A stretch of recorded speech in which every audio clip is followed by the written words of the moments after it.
Hi everyone. இலங்கையை சுற்றி வரும் show me the view Shahmi ஷஹீடின் டிக்டாக் அக்கவுண்ட் பேன் செய்யப்பட்டுள்ளது. 39 நாட்களாக இலங்கையை சுற்றி நடைபவனி மேற்கொள்ளும் ஷஹ்மி ஷஹீடின் டிக்டாக் அக்கவுண்ட் எவ்வாறு பேன் செய்யப்பட்டுள்ளது? என்னோட டிக்டாக் அக்கவுண்ட் பேண்ட் ஆயிருச்சு.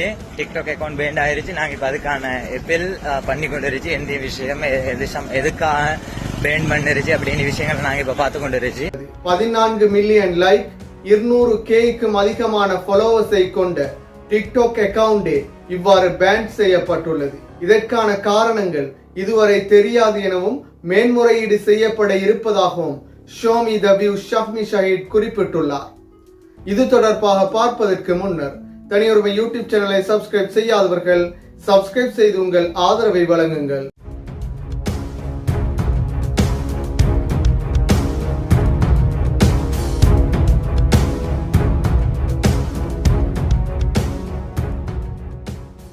ஐம்பது நாள் பயணமாக 1500 கிலோமீட்டர்களை கொண்ட இலங்கையை சுற்றி நடைபவனியாக வரும் ஷஹ்மி ஷஹீடின் டிக்டாக் அக்கவுண்ட் பேன் செய்யப்பட்டுள்ளது. 14 மில்லியன் லைக்ஸ்களையும் 200Kக்கும் அதிகமான ஃபாலோவர்ஸ்களையும் கொண்ட டிக்டாக் அக்கவுண்டே இவ்வாறு பேன் செய்யப்பட்டுள்ளது.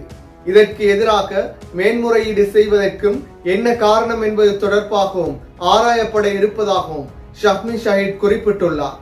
நாடு பூராகவும் மக்களின் பேராதரவுடன் ஷஹ்மி ஷஹீதின் இந்த நடைபவனி தொடர்கின்றது. 39வது நாளாக இன்று புத்தளத்தை நோக்கிய இந்த நடைபவனி தொடர்கின்றது.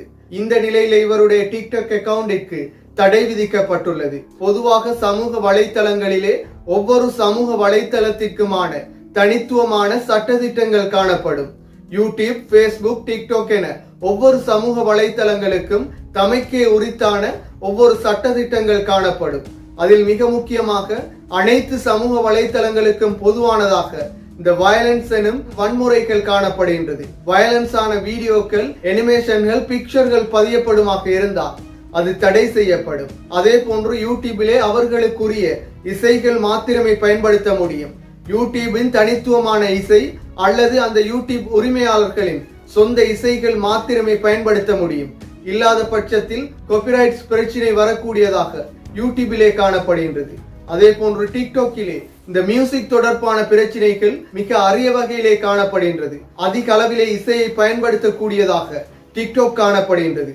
அதே போன்று பேஸ்புக்கிலும் மியூசிக், வீடியோ, அனிமேஷன், பிக்சர் போன்றவற்றை பயன்படுத்தும் பொழுது அதற்குரிய சட்டதிட்டங்களை பின்பற்ற வேண்டும். இவ்வாறான நிலையிலே டிக்டாக்கின் சட்டதிட்டங்களை முறைகேடாக பயன்படுத்தினார் என்ற குற்றச்சாட்டிலே இந்த தடை விதிக்கப்பட்டிருந்தாலும் இதன் பின்னணி என்ன என்பது இதுவரைக்கும் உறுதி செய்யப்படவில்லை என show me the view ஷஹ்மி Shaheed சுட்டிக்காட்டியிருந்தார். தொடர்ச்சியாக பார்வையாளர்களால் ரிப்போர்ட் செய்யப்படும் பட்சத்திலும் இவ்வாறான வீடியோக்கள், இவ்வாறான அக்கவுண்ட்ஸ் ஆய்வு செய்யப்பட்டு தடை செய்யப்படும். என்றாலும் ஷோ மீ த வியூவின் வீடியோக்கள் அதிக அளவிலே அவருடைய சொந்த வீடியோக்களாகவே காணப்படுகின்றது.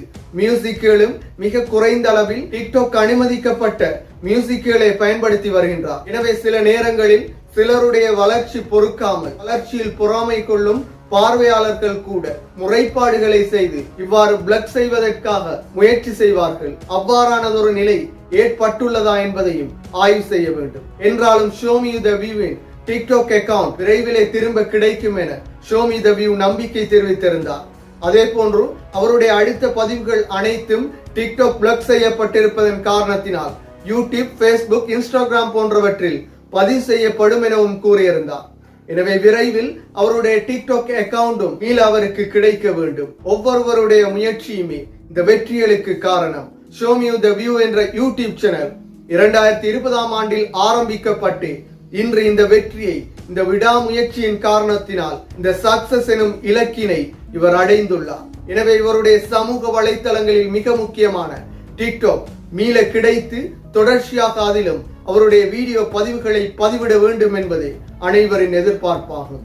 மீண்டும் ஒரு வீடியோ பதிவில் சந்திக்கும் வரை தனியுரிமை யூடியூப் சேனலை சப்ஸ்கிரைப் செய்யாதவர்கள் சப்ஸ்கிரைப் செய்து உங்கள் ஆதரவை வழங்குங்கள்.